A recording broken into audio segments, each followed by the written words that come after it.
All right, guys, it's Dan Clark from DanClarkFitness.com, and I'm going to dig straight into it. So, what supplements do you need to lose weight, put on muscle, and just feel healthier in general? All of the supplements. No, not all of the supplements. So, what I'm going to do is I'm going to outline, guys, the supplements that I feel are a necessity to have into your regimen, and the ones that I truly think have a little bit of science behind them that I've seen some great results with. So I'm going to go through the necessary first, and then I'm going to go through the add-ins. So here's the necessaries, guys, and this is going to be for just general health, right? So what does that do? What does general health mean?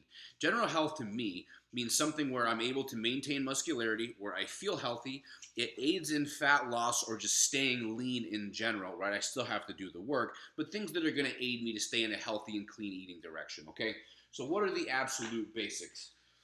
Clean up my damn mess of supplements. Oh, I missed all the jugs. I'm throwing the jugs at myself with all the money, right? So if you're like me, guys, I don't have a ton of money to throw at this. I want what works. I don't have time for any other crap that somebody's trying to market to me that isn't going to work. So that being said, I get bored, right? I've been doing this for a couple, 10 years, right? So I think to myself, like, if I get to try something new and it has a little bit of an effect, and that's my, it fits into my budget for the month, then I'm going to give it a shot. So I have a lot of stuff that's been sitting around for a long time that I'm going to show you today. So here are the absolute necessities, guys. Here's the first one, okay? You don't need this brand, EPA, DHA, right? Healthy fats, omega-3, 6, 9s. So I eat right now a keto diet, and I'm going to dig into it a little bit. It's a keto-style diet. I follow Dave Palumbo, so he adds in a little bit more protein on his, but I'll dig into why. I'm going to do the diet here at the end, but it's supplements for now. So, you guys, I take this in the morning and the night, and it's like an insurance policy, right? So, I think I get enough in the course of my day, but this is just to kind of get my back, to make sure that I'm hitting all my daily nutrient goals, your micronutrient goals, right?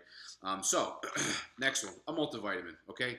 I take an all-natural one because it's a little bit more bioavailable. It's, made out of whole foods and greens.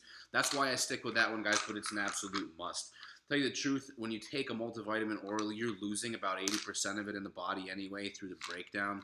They do their best to get it through, but unless you're injecting your multi, you're not getting it all anyway. But again, it's an insurance policy, and these things two combined for a month are about 20 bucks. And again, it's worth it, right? To me, if I'm getting the extra little bit, and that's going to aid in everything that I do, that's a benefit to me. 90% of America is deficient on vitamin D. This one's on the necessity side to the add-in side. Now, I get blood work done. You need to get blood work done. Your insurance usually covers it. If not, lifeextensions.com has a great program where you go on. It's probably the cheapest. They send you out to a lab, and then they process it for you. But get your basic labs done. It's going to let you know if you're deficient in anything. It's going to let you know any kind of markers, where your hormone levels are at, that kind of stuff. It's cheap. So I do it every 3 months, typically 4 times a year.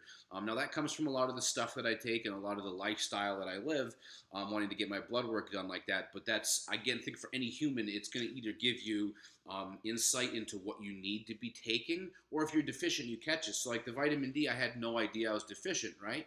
All of a sudden, it just kind of popped up, something dietary, maybe not getting enough sun, whatever, but I was super deficient, so they recommended I take it. I got my blood work done, and it's back up where it needs to be, so now I don't suffer something that I might not have even known that I was deficient in, okay?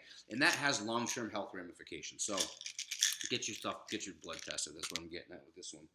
So this one I take, this one again, on the necessity to the only take it as needed side. Joint support, right? Now, most of these products are super underdosed. This guy, MTS Nutrition, Mark Lobliner, I trust what this guy puts out. This is a little bit underdosed. I take 6 of these a day, 3 in the morning, 3 at night. I do notice a difference taking them, though. You want to make sure there's, God, I can't pronounce it, so I got to read it. Chondroitin, there you go. In all of those supplements, glucosamine, glutamine, all of that stuff, guys. But this one's a great one. I've taken it for 2 months now, and I've had great luck with it. So I'm not affiliated with these guys, by the way. Any company that I name is just through tried and true kind of like self-testing. But give the stuff a shot. You'll really like it. If you have some joint aches and pains, if you've been in the gym for as long as 2 or 3 years plus, you could probably use a good joint support. Okay, so that's it. For necessities, guys, that's really it. The rest of the stuff that I'm going to show you, I'm going to dig into the fat loss, into the muscle building ones. So I truly believe, unless you're an elite level bodybuilder and you're really pushing to turn pro, I really believe that a keto style diet is fantastic. Reason being, it's very easy to stick to, okay? At first, there's some growing pains. I mean, that's with any diet, right? But I found the most success for me and the people that I trained using a keto style diet. Obviously, some things change and mold for the person and your lifestyle, but on the whole, you need that. So carbohydrates are a non-essential nutrient, right? The body can move forward without carbohydrates, unlike fats and proteins that you need in the diet. So really, what happens is when people eat carbohydrates, they spill over. You put too much fuel in the gas tank, it spills out, aka fat loss, or fat loss. Don't we wish fat gain, right? So that's what the excess carbohydrates do. And unless you're elite level and you found out what your body works with the best kind of carbs at the right timing and how many milligrams to take in a day or grams of carbs to take in a day, it's really hard. So that's what I'm going to talk about when I talk about some of the supplements that I take. Now I preach fasted cardio. Reason being, guys, is when you're in a fasted state, your insulin levels are low, okay? And you don't have any fuel in the tank, any calories, because the fats and the proteins, if you're doing keto, is still fuel in the tank, right? So when you're up in the morning, if you've slept for 8 hours, now your body is in what's called a fasted state. So when you go out on this fasted cardio, side note, it should be between 100 to 120 beats per minute, not high intensity, not even an incline on the treadmill, guys. You're just walking and keeping steady pace because you don't want to dig into glycogen stores in the muscle. You don't want to burn that stuff out of your liver and out of the muscles. You're simply trying to target fat. You're not looking for necessarily cardiovascular health on this, so you just want to burn that fat in the morning. So that's why fasted cardio works. Now, Yohimbine. Now, I buy mine from Enhanced Athlete. 2 reasons. Theirs is a 5 milligram. Most of the ones you see are 2.5. This just makes it a little bit easier for me to take. The amount that you take is 0.2 milligrams per kilogram of body weight. I don't know who came up with this measurement, but it's industry standard, I guess you could say. So go to Google, do your conversion from pounds to kilograms, and then multiply times 0.2 and you get your number. You'll be somewhere between 11 and 20 milligrams. I think my fiance is maybe 9 or something, and I'm up around the 20 mark. So anyway, do it there and you should see it. Now, you want to work your way up to your full dose. A real quick explanation on Yohimbine and how it works. Yohimbine HCl comes from the yohimbe bark. I don't remember where the tree is. It's maybe South Africa or something. It's not here in the States. But anyway, so it's standardized from yohimbe bark. So it's like the pure. It's the extract that basically comes from it, okay? So Yohimbine HCl inhibits alpha receptors. Alpha receptors are abundant in areas on people that are typically stubborn, like stubborn fat areas, okay? So what that means is the reason that they're stubborn to burn is because there's a lot of alpha receptors in that area. They're abundant. So what happens? Yohimbine inhibits those alpha receptors. So if you're inhibiting alpha receptors, you're basically opening up that area that's a stubborn fat loss, which for men is lower back and abs, and for women, hips and thighs. That's going to open up those areas for weight loss. So if you combine Yohimbine with that fasted cardio in the morning, you're going to be targeting the best that you can those stubborn fat areas. That's exactly how it works. There's studies to back this up. This isn't just my opinion. And I've taken it for months now, and it works. It absolutely works. But here's the thing, guys. Like everything that I've mentioned into this new category of you don't need it, but it can help, nothing works unless you do. This isn't magic. If you take this stuff and sit on the couch, you're going to sweat. And that's it. You won't burn any fat. You got to get out there. You have to be in a caloric deficit. You got to get up. You got to move. But that's the ideal time to take it, okay? So here's one that I never thought I would take. Keto meal. Okay, so basically this is like a keto MRP, meal replacement product. Now, let me tell you, if you're doing keto, every product that states that it has exogenous ketones truly has exogenous ketones. What they don't do is put you into a deeper state of ketosis. They claim that they'll put you into ketosis. Now, if you take the exogenous ketones and pee on a keto stick, what's going to happen? You're going to show to be in ketosis because you've put them into your bloodstream. Ketosis refers to your brain switching over from using glucose into using ketones, right? The ketogenic diet, all right? Putting the exogenous ones in doesn't switch the switch in your brain to switch over. There's no science to back that up. So please don't waste your money on a supplement that says that it's going to put you into ketosis. Now, this is just like eating a keto meal. That's right. BHB salts are in here, which is basically just fuel for the brain. So I take this with my coffee in the morning because I do my fasted cardio, right? And I come back in and I don't want a hot cup of coffee. So I take some cold brew coffee that I buy. It's like a Starbucks jug, right? And I mix this stuff up with it in a blender.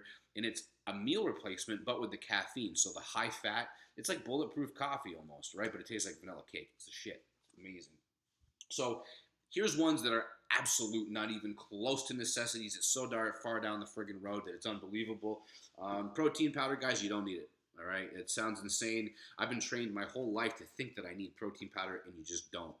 When you get done lifting at the end of your workout, you have this like anabolic window that they call it, right? It's about 45 minutes from when you finished working out. I'm trying to keep this video under 12 minutes, man. I'm just like rambling away.